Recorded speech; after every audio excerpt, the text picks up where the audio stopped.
what happens if we just wind up with the legal ability to pay each other using T-bills?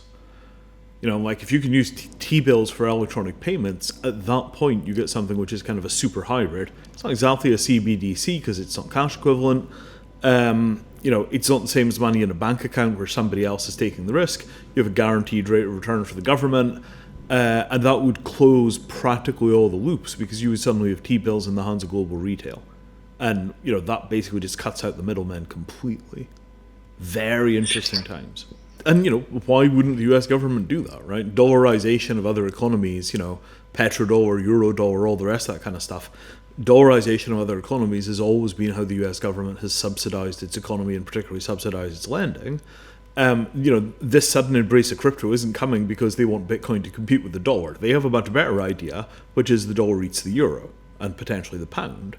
And an environment where you've got this kind of direct sovereign conflict over exactly what CBDC you're using on the back end or stablecoin, how you're denominating these things, all of that stuff is kind of this lightning fast replay of the currency wars of the last 50 years, but it's being fought at like hyper meth speed.